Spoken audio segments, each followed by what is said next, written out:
목포와 무안 택시구역이 11월 1일부터 통합됩니다. 동일요금 적용 원칙에 따라 무안 택시는 목포에서, 목포 택시는 남학과 오룡지구에서 영업이 가능할 전망입니다. 소 럼피스킨병이 무안의 한 한우 농가에서 발병했습니다. 전남도는 무안을 포함한 위험 지역 10곳을 대상으로 백신 우선 공급에 나섰습니다. 지난 주말 전남에서는 각종 사건, 사고가 잇따랐습니다. 섬마을과 도로에서는 응급 환자가 발생했고 무안의 한우 농가에서 럼피스킨병이 발병되자 소 134마리가 살처분됐습니다. 최근 한 달 동안 주요 언론에서 보도된 전남의 주요 키워드를 빅데이터를 통해 분석해봤습니다. 이달 한 달 전남에서는 여순 사건과 전국체전, 가을 축제가 주요 키워드로 꼽혔습니다.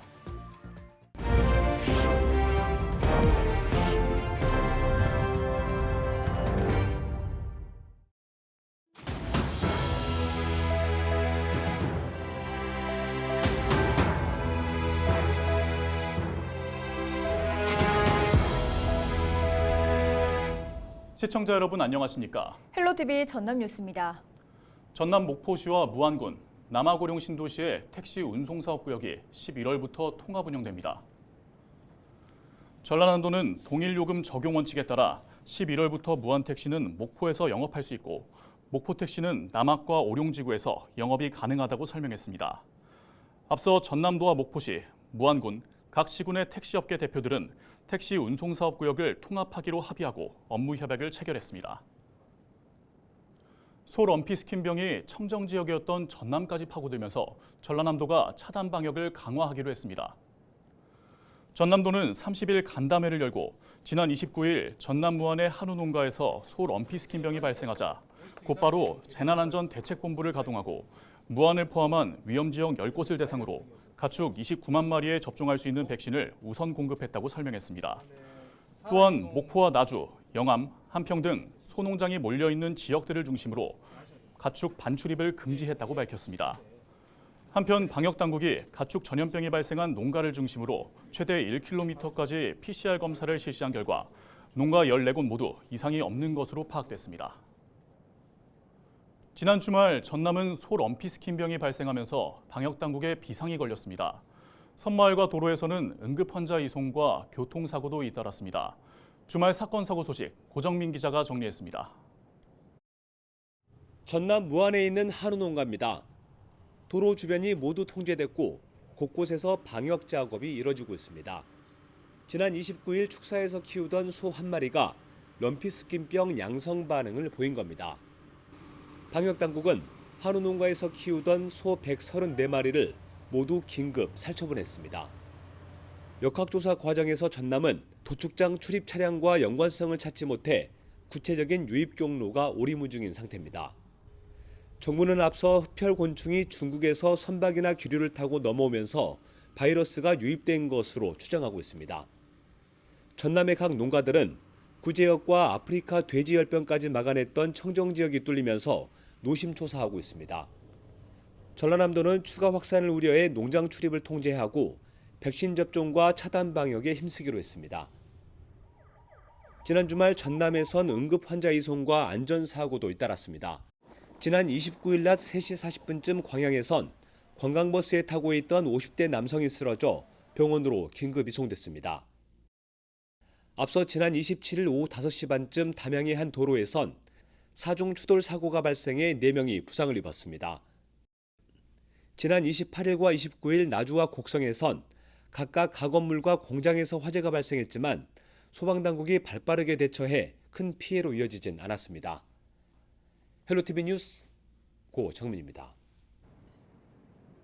최근 한 달 동안 주요 언론에서 보도된 전남의 주요 키워드를 빅데이터 분석을 통해 살펴보는 순서입니다.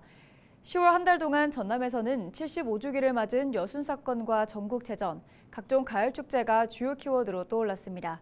송하연 기자가 보도합니다. 최근 한 달 동안 언론에 보도된 전남의 주요 키워드입니다. 10월의 가장 큰 관심사는 바로 여순 사건이었습니다. 연관 키워드로는 추념식과 추모, 고흥, 유족 등이 꼽힙니다. 올해로 75주기를 맞은 여순 사건 합동 추념식이 전남 고흥에서 열리면서 이에 대한 소식이 비중 있게 다뤄진 것으로 풀이됩니다. 추념식은 고흥문화회관 광장에서 진행됐는데 특별법이 제정되고 두 번째 정부 후원 행사로 치러졌습니다. 이날 한덕수 국무총리는 영상 메시지를 통해 여순 사건 진상규명과 희생자 명예회복에 최선을 다하겠다고 전했습니다. 다음으로는 전남에서 15년 만에 열린 104회 전국체전이 상위에 올랐습니다.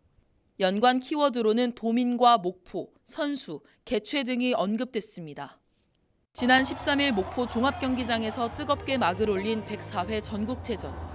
49개 종목에서 3만여 명의 선수단이 참가해 역대 최대 규모로 진행됐습니다. 전국체전에서는 황선우 선수 등 항저우 아시안게임 스타들이 대거 출전하기도 했습니다. 육상과 사격 등 5개 종목에서는 한국 신기록이 나오면서 전국체전이 체육 발전의 촉진제 역할을 했다는 평가가 이어졌습니다. 일주일간의 열전 끝에 전국 17개 시도 가운데 경기도가 메달 400개를 넘게 획득하면서 종합 1위를 달성했고 개최지인 전남은 종합 4위를 기록했습니다. 또 다른 주요 키워드로는 축제가 떠올랐습니다. 황금 연휴와 완연한 가을 날씨가 이어지면서 이에 대한 관심이 높았습니다. 연관 키워드로는 갈대와 강진, 생태, 정원 등이 꼽혔습니다. 강진과 순천에서는 가을 정취가 물씬 풍기는 갈대밭에 방문객들의 발길이 이어졌습니다. 이 밖에도 여수와 고흥, 목포에서는 불꽃축제와 드론쇼가 밤하늘을 수놓았습니다. 전남은 월출산 국화축제와 해남 미남축제가 개막을 앞두고 있어 가을 끝자락에서 정취를 만끽하려는 발걸음이 이어질 것으로 보입니다. 헬로티비 뉴스 송하영입니다.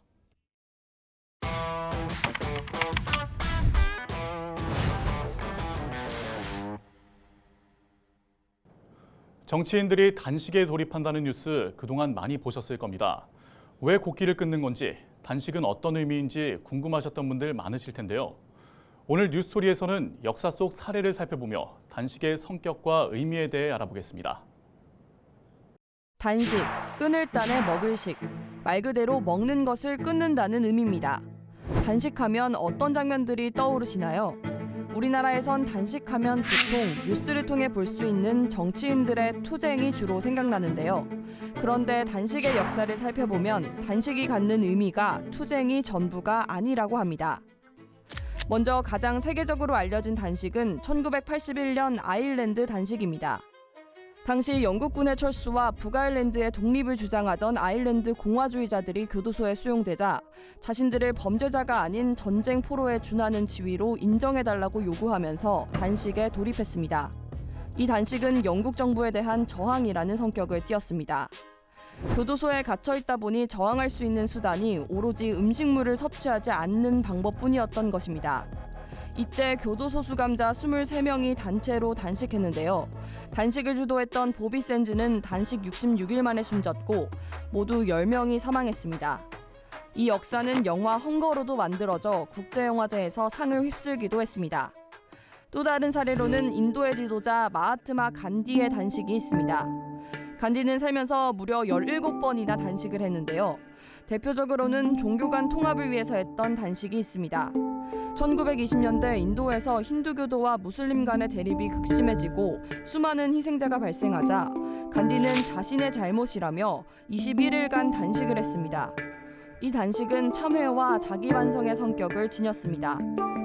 지금까지 내 아이의 신념은 힌두 무슬림을 단합시키는 거였는데 그런 나의 어떤 요구나 지도가 하나도 효과를 발휘하지 못하고 있다는 것에 대해서 속죄한다. 자기 정화, 자기 반성 이런 것들의 계기로 단식을 선언하고 그것을 실천합니다.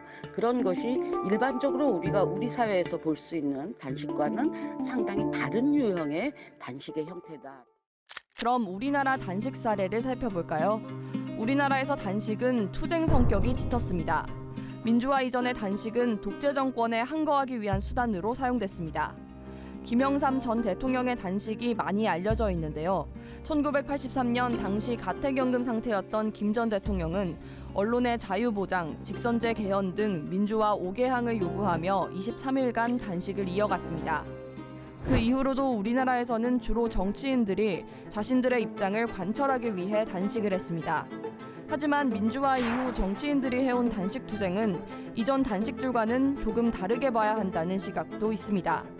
옥중에 있거나 가택연금 상태도 아닌 대화와 협상이 가능한 민주주의 사회에서는 정치인들이 단식할 명분이 옅어진다는 겁니다. 아무리 지금 미국이 서로 당파주의로 서로 싸우고 있더라도 마지막에 어찌됐든 협상을 하거든요. 근데 우리는 그 협상이라는 것을 아직도 미숙한 거예요. 협상하면 야합이다 라고 몰아붙여요. 그럼에 따라 아직도 구시대의 유물인 단식 무엇인가를 하려는 그런 행위가 정치 행위가 나타나고 있는데, 이렇게 국내와 해외의 단식 사례를 알아봤는데요. 여기서 잠깐 우리나라에만 있는 독특한 투쟁 수단도 있습니다. 바로 삭발 문화인데요. 수많은 정치인이 결의를 보여주기 위해 삭발을 감행했습니다. 하지만 서양 정치권에서 삭발을 하는 문화는 찾아보기 어렵습니다. 2019년 당시 야당 대표였던 황교안 자유한국당 대표가 삭발을 하자 영국 BBC는 왜 한국 정치인들은 삭발을 하나라는 보도를 하기도 했습니다. 그만큼 서양의 시각에선 독특한 문화였다는 건데요. 나의 이 머리털을 자름으로써 나의 어떤 생명을 거는 거나 마찬가지다 라는 의미거든요. 신체발부 수지분부가 우리한테 있잖아요. 아직도 삭발이 갖고 있는 의미 자체가 그렇게 굉장히 크게 부여를 하고 있다는 거고요. 저항하거나 혹은 참여하기 위해 인간이 자신의 생존 욕구를 거스르며 음식을 끊는 단식부터 한국의 독특한 정치 행위인 삭발까지 역사에 담긴 그 비장한 면모들을 살펴봤습니다.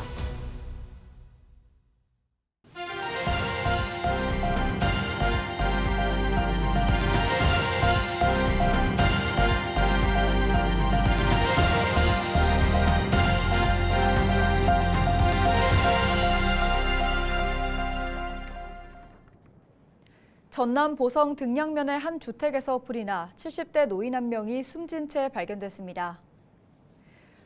보성 소방은 30일 오후 2시 10분쯤 신고를 접수한 뒤 장비 16대와 인력 50여 명을 투입해 진화 작업을 실시했습니다.